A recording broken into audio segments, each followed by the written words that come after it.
first game we played is Royals. Yes, it's designed by Peter Hawes, and the artist was Jason Engle and Michael Menzel. Arcane Wonders. Yeah, we want to represent the artist out there because I mean there's tons of artists, and before we even get into the game, the artistry on this is awesome. Yeah, I really like the artwork. Mm-hmm. But basically, Royals is a game where you're trying to get area control of different cities in Europe, basically, and each city has one or two options. It's usually like a princess or a king or, some sort of a lord or whatever. Right. We were taught the game, so I don't know the actual terminology behind these. I don't think it actually says them or does it. Off to the side, maybe? No, they had names, but I don't remember. Well, you talking about like the king and... Yeah. Yeah, they had names. There was like 8 of them, though. Names are titles. Titles. Yeah. They were titles, sorry, yes. There's like 8 different ones. There's about 16 or 17 cities on the map, separated into 3 or 4 different sections, actually. 4 different sections, countries. Which are colors, yes. red, blue, green, yellow. Mm-hmm. And what you're trying to do is off to the side, you have a deck of cards where it displays 3. Kind of take it to ride style. You get to take 3 cards on your turn. Yes. And you can either draw from the face-up cards or you can blind draw off the top. Mm-hmm. There is another deck, but we'll get to that. These are going to be 1 of 4 colors, and you're going to use those to place one of your influence cubes on one of those cities. And basically, say you want to take over France or whatever. Well, one of the 2 options might be you need 3 of blue or whatever color it was, or you might be 4 or 5 or 6 or 7 or 8. Right. And then once you do that, it's going to give you influence points for later in the round because you're going to play the game essentially like 3 phases. Right. At the end of each phase, you calculate who has area control, basically. You get a bunch of extra bonus points. You get bonus points for having influence on all 8 of the different titles or king and princess and stuff. And then you get bonus points for a couple other things. But there's also one last thing is there's another deck that you can draw from. And these are like split cards. I guess they're kind of like intrigue cards or something. Yeah. Yeah. So it's like blue and yellow or red and green.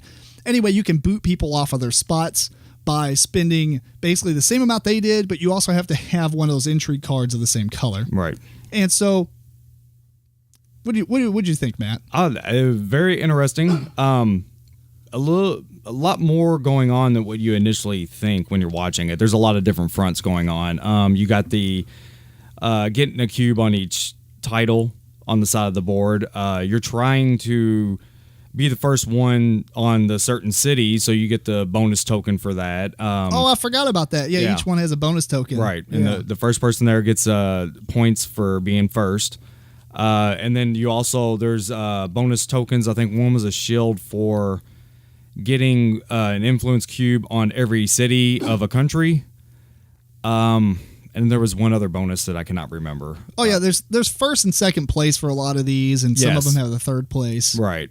Yeah. Oh, I think that was it. I think there was the titles and the one on every city. But, right. But I mean, you got to balance on, because then you're also keeping an eye on because each title has a banner that has a score in it. Oh yeah. And that's where when the deck runs out, they go down that line, which I found out there's actually a tiebreaker, but it doesn't matter. We were just playing it. Yeah. The tiebreaker was if you had a higher title than the other person, which makes sense. That does make sense. So, what happened? I've got a short on my headset. Is it good now? It's good now. I'll just try not to pull on the cord. Continue. Yes. But I kind of forgot where I was. But I mean, yeah, it's like you said, a very Ticket to Ride.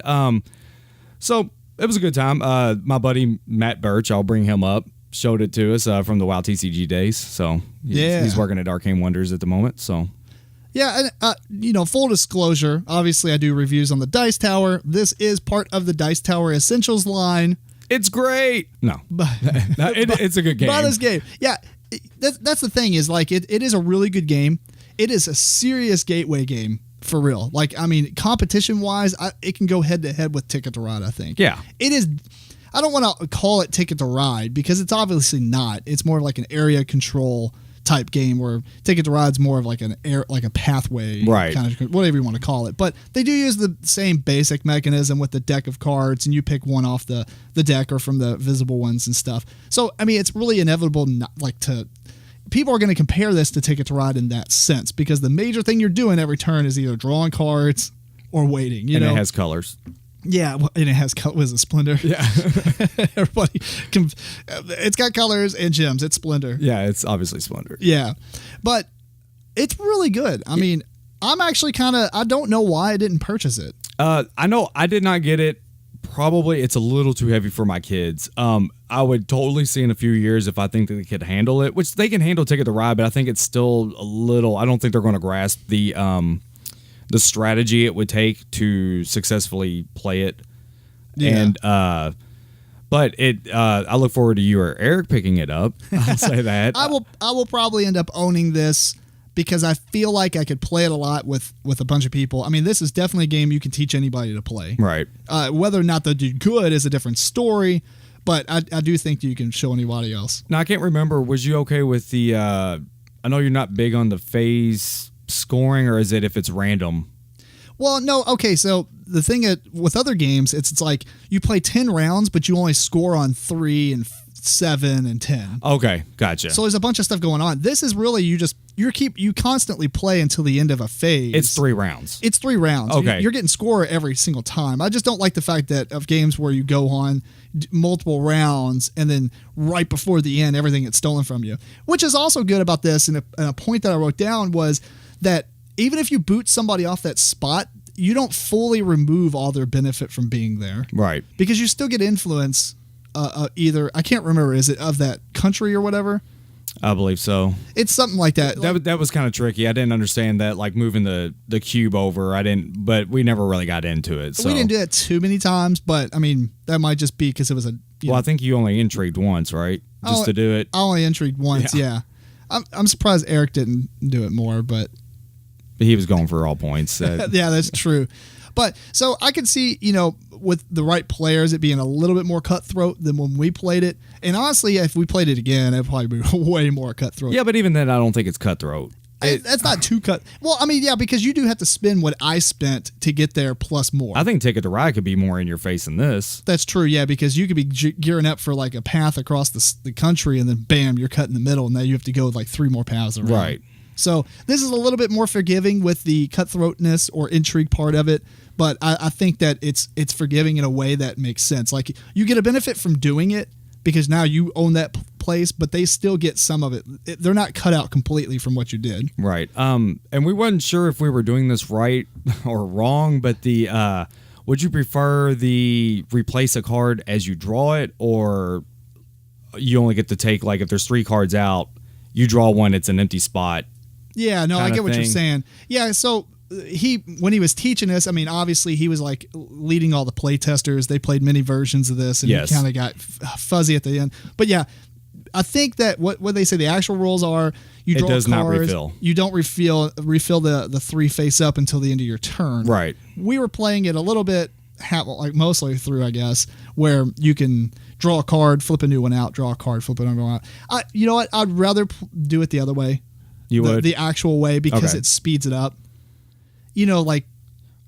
What's out there, and it's a little bit more gamble. Okay. Because right now it's not really a gamble. I'm going to grab the green, and then it gambles it shows me what the next card already is. Is. That's pretty much giving you your blind draw. It's giving you an extra chance to blind draw off the deck. Yeah, so maybe it's a little bit too safe that way. Okay. I could see that then. I like it that way. And one thing I thought was really cool about the game is the fact that the titles at the end, whenever you split them, yeah, they're actually 2 pieces. So if it's a tie, you break them in half and flip them over, and it shows you how much they're worth in a tie. Right. 3-way tie or more, then it's not worth anything. Nobody gets it. But yeah, I thought it was really cool that it was like, whatever, it's 8 points, but if you tie, it's 4 points apiece. So you break them apart and flip them on the backside. Right. That was pretty clever. Yeah. I'm enjoying that. Mm-hmm. And yeah, I mean, it's a really good game. I highly recommend it if you're looking for another gateway style game, especially one where you want somebody to kind of get into that area control, because it really is. I mean, it's area control, but it's not like in this traditional sense of area control, I guess. Right. Or at least how other games do it. Mm-hmm. So anyway, final thoughts. Solid. Solid. Definitely.